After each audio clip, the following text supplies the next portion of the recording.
Today's show will dive into Israel's airstrike on Iranian state TV, the Trump Organization's new Trump Mobile venture, and MI6 naming its first female chief. And today's trivia question, what animal's the world's most successful predator? Is it a reptile, a mammal, or an insect? Answer is at the end of the show. It's Tuesday, June 17th. This is the Flyover Podcast. Welcome to the Flyover Podcast, taking you above the noise for an unbiased, high-altitude view of today's headlines with daily coverage that's honest and refreshing. Let's cruise the news and land the facts.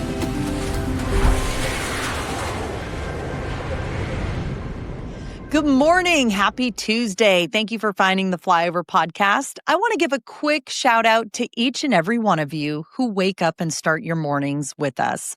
I see the comments on YouTube, so thank you. If you're just finding it today, welcome. My name is Ayla Brown, and every weekday morning, I am your host, and I bring you the major headlines of the day. So let's take off.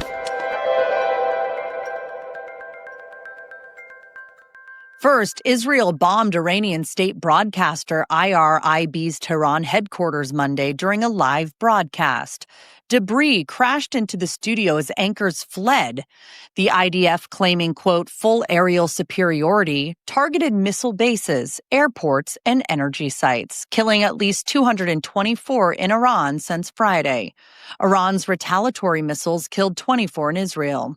Prime Minister Benjamin Netanyahu, refusing to rule out targeting Iran's supreme leader, insists the strikes aim to prevent a wider war, while Iran suspended nuclear talks and accused the U.S. of complicity. Next, the Trump Organization launched Trump Mobile, a 5G phone service and smartphone brand. The 47 plan, priced at $47.45 monthly, nodding to President Trump's 47th presidency, offers unlimited talk, text, and data on T-Mobile's network, plus roadside assistance and telehealth. The gold-colored T1 phone, a rebranded Samsung Galaxy S23, retails for $499 with pre-orders open for September. Led by Eric and Donald Trump Jr., the venture targets, quote, America First consumers, claiming equal coverage to major carriers. And lastly, MI6, the UK's foreign intelligence agency, named 47-year-old Belize Matrawelli as its first female chief in 116 years. Matrawelli, a 1999 recruit and current Director General Q, overseeing tech innovation, will replace Sir Richard Moore as C this fall, announced Prime Minister Keir Starmer. With expertise in the Middle East and Europe, she's the real-life counterpart to Judi Dench's fictional M in James Bond films.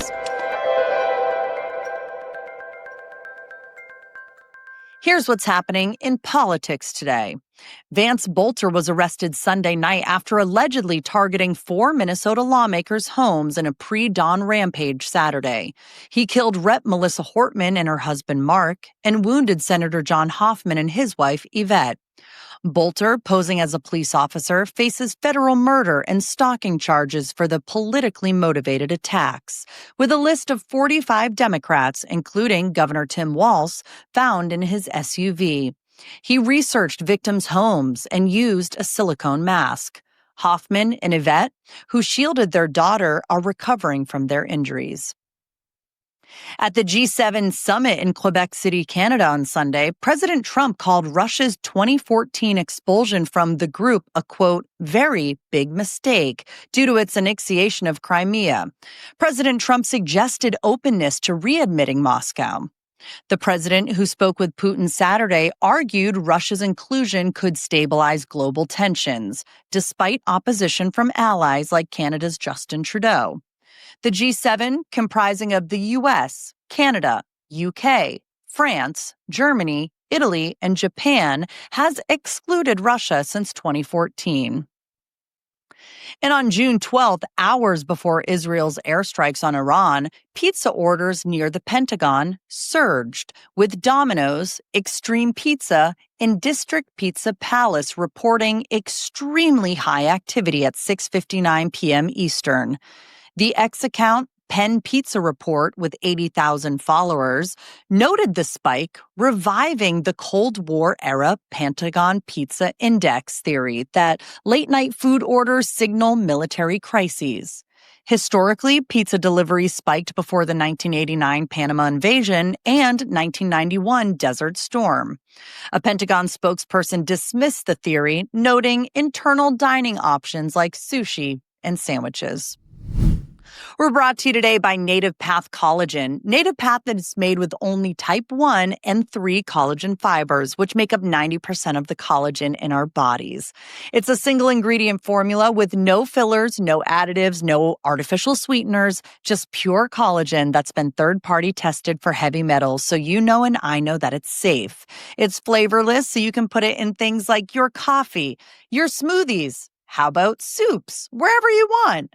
Over 4 million jars sold, 8,000 five-star reviews, and they even offer a 365-day no-risk guarantee. If you want to try it for yourself, head to getnativepathcollagen.com/flyover. That's getnativepathcollagen.com/flyover, or click on the link in the description below.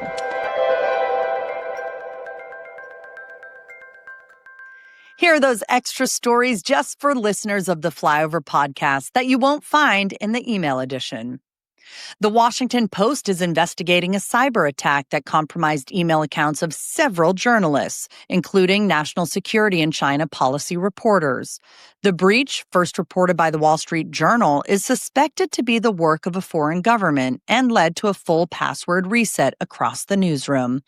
While no other systems appear affected, the intrusion raised concerns over press freedom and digital security. Chinese toy maker Pop Mart has skyrocketed in value, with its stock surging over 1,200% in the past year, largely due to the global frenzy over its blind box collectible, Labubu. Designed by Hong Kong artist Ka-Sing Leung, Labubu's quirky, elf-like appearance has captivated collectors worldwide, especially after endorsements from celebrity like Blackpink's Lisa and Rihanna. The toy's popularity has led to massive resale prices, with some rare editions fetching over $170,000 at auction. Pop Mart's innovative blind box sales model and strategic celebrity collaborations have transformed it into a cultural and financial powerhouse in the collectibles market. Some people experience severe allergic reactions to human contact, ranging from skin rashes to life-threatening anaphylaxis due to rare sensitivities to bodily fluids or even scents emitted through skin.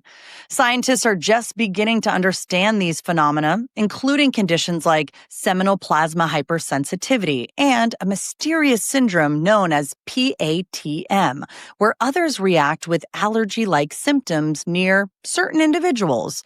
Treatments may vary, but often involve desensitization procedures or strict preventative measures. The emotional and relational toll can be profound as these invisible afflictions disrupt intimacy and daily life. That's your podcast extra roundup. You can find all of this information and more on the email edition of the Flyover. By the way, listeners of the podcast will get these types of exclusive stories every morning. Still to come, another big box store files for Chapter 11 bankruptcy and strange radio signals from Antarctica. All of the details after finance and sports. In finance, all 50 states, Washington, D.C., and 4 U.S. territories agreed to a $7.4 billion settlement with Purdue Pharma and the Sackler family over OxyContin's role in the opioid crisis. The deal, the largest of its kind, resolves thousands of lawsuits against Purdue, which filed for bankruptcy in 2019, with the Sacklers contributing $6.5 billion and Purdue $900 million. Funds will support addiction treatment with $800 to $850 million for victims, though some, like activist Ryan Hampton, criticize the $3,500 average payout is insufficient. At Home, a home decor retailer with over 200 U.S. stores, filed for Chapter 11 bankruptcy Sunday to erase $2 billion in debt. The Texas-based chain, owned by Sycamore Partners since 2021, plans to close 26 stores, including 10 in California and 5 in Florida, while keeping the majority of some of the other locations open. High interest rates and a 15% sales drop since 2023 drove the restructuring, with $400 million in new financing secured. And Costco will open its first standalone gas station in Tracy, California, exclusively for members, featuring 40 pumps, but no convenience store. Set to launch in summer 2026 on a 5.2-acre site, the station aims to ease congestion at Costco's nearby warehouse pumps. Costco's gas, often 20 to 30 cents cheaper per gallon than competitors, drove $6.7 billion in fuel sales in 2024. Here's how the stock market did yesterday. Markets kicked off the week with a strong rally. On Monday, the Nasdaq surged 1.5%. The S&P 500 rose nearly 1%, and the Dow gained 0.75%. Bitcoin also jumped almost 3%, while gold dipped just slightly. And the day's big mover, EchoStar stock soared 49% after President Trump reportedly urged the FCC and the company to settle their spectrum dispute. For more financial highlights, check out the email edition of the Flyover. In sports, Team USA Soccer crushed Trinidad and Tobago 5-0 in a Nations League match on Sunday. It also ended a 4-game losing streak for the team. Christian Pulisic scored twice, while Ricardo Pepe, Yunus Musa, and an own goal sealed the rout in St. Louis. The U.S. is now second in Group C. Next, the Orlando Magic made a splash, trading 4 first-round picks and 2 pick swaps to the Memphis Grizzlies for star guard Desmond Bane. The 27-year-old is averaging 21.6 points and 39% from 3. He joins Paolo Banchero and Franz Wagner, forming a potent trio. The deal, finalized Saturday, aims to elevate Orlando's 41-41 squad to contender status. And the PGA Tour named NFL executive Brian Rolapp as its first CEO of PGA Tour Enterprises. He's tasked with leading its for-profit arm. Rolapp, who orchestrated the NFL's $111 billion media deals, will work very closely and alongside Commissioner Jay Monahan to counter Live Golf's Saudi-backed push, bolstered by a $1.5 billion strategic sports group investment. His hire, set to be confirmed very soon, eyes new media deals post-2030. Here's what's happening in science and tech. An Air India flight from Hong Kong to New Delhi, carrying 174 passengers, returned to Hong Kong Monday after a technical issue was detected in midair.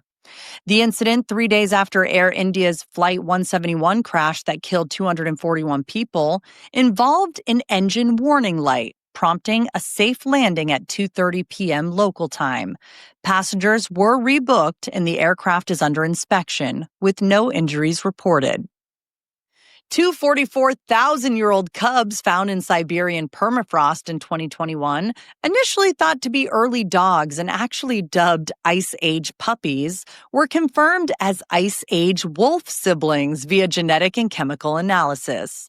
Discovered in Yakutia, Russia, the female cub's intact remains revealed a carnivorous diet and close relation to modern wolves. CT scans and DNA analysis by the Russian Academy of Sciences ruled out dog ancestry. And lastly, strange radio signals detected by the Antarctic Impulsive Transient Antenna from beneath Antarctica's ice at steep 30-degree angles defy particle physics models.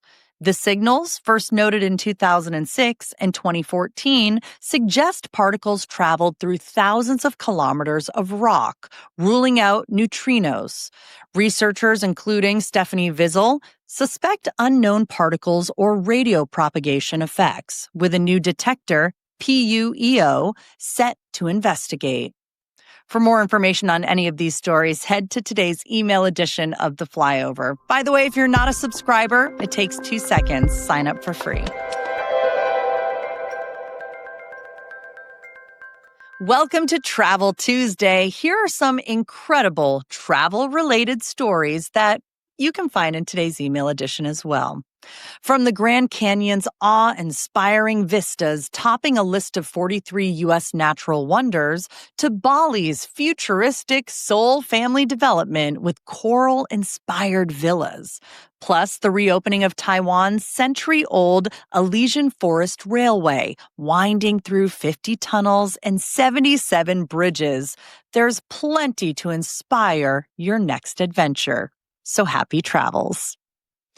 Coming up, do you remember that sweater vest that was made really famous? It was worn by Matthew Broderick in Ferris Bueller's Day Off. Well, what if I told you that it was going up for sale at auction and you won't believe how much they're predicting it's going to go for? I'll tell you about that next. Here are some stories we just couldn't leave out today. The Louvre in Paris, the world's most visited museum, closed abruptly yesterday after staff launched a spontaneous strike.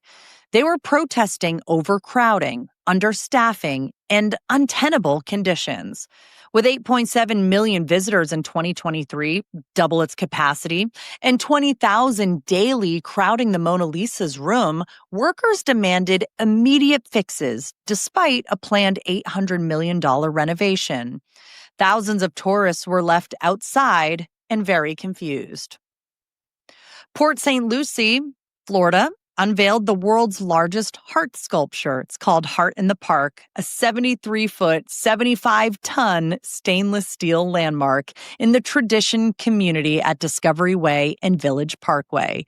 Designed by artist Larry Domachowski and developer Mattamy Homes, the $2 million sculpture, lit with LED colors, aims to draw tourists, with 15,000 visitors since its June 14th opening. And I promised I'd give you this information, but to celebrate the 40th anniversary of Ferris Bueller's Day Off, you remember that movie, right? Sotheby's is auctioning Matthew Broderick's iconic camel and brown sweater vest worn in the 1986 Chicago set comedy through June 24th. Are you ready for it? It's estimated to fetch $300,000 to $600,000. My goodness. The vest, by the way, has also been verified by costume designer Marilyn Vance. It comes with a Cubs game ticket stub and a prop baseball. If you have the money, good luck.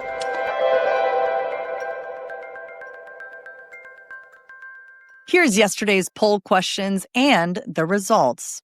We had a lot of talk about Bitcoin yesterday. If you missed the episode, you're more than welcome to get caught up by listening to any of the episodes on your favorite podcast app or YouTube. But do you own any Bitcoin? 83% said no. 9% said yes. 5% said not yet, but planning. And then 3% said, I own other crypto. I'm one of the majority of you that voted no as well.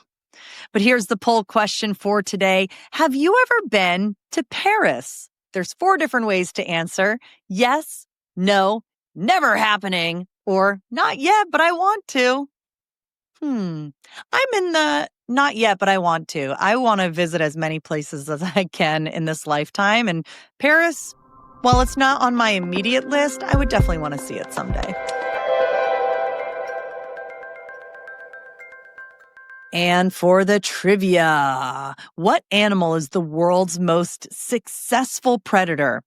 If you thought lion, maybe a crocodile, you are so wrong. The answer is the dragonfly. The insect catches more than 90% of its prey thanks to its highly specialized eyes and a set of wings whose maneuverability allows for incredible speed and agility. I bet you didn't see that one coming. That's a wrap for today's Flyover Podcast. Thank you so much for listening, sharing, and making this show a part of your day.